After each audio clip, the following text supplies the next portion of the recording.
চন্দ্ৰেশ্বৰ পুলি ডাঙৰীয়া বিধায়ক মহোদয়ৰ দ্বাৰা এখন প্ৰধান মঞ্চৰ সম্বৰ্ধনা জ্ঞাপন কৰিবলৈ অনুৰোধ জনোৱা হৈছে। আমাৰ মাজত উপস্থিত আছে মাজুলী খণ্ড ইউনিয়ন বিষয়া মহোদয়া বাইদেউক এখন প্ৰধান মঞ্চৰ সম্বৰ্ধনা জ্ঞাপন কৰিবৰ কাৰণে মই আমাৰ জিলা সভাপতি দীপক গোস্বামী ডাঙৰীয়াক অনুৰোধ জনাইছোঁ।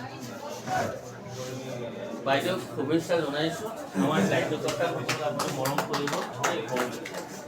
আচ্ছা, আজি আঞ্চলিক পঞ্চায়তত কি ইউনিফৰ্ম নেকি?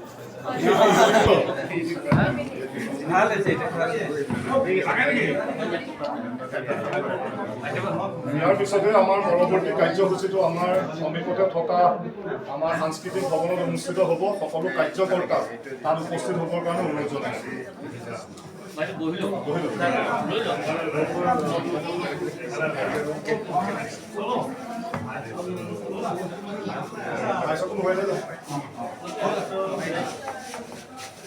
ঠিক আছে।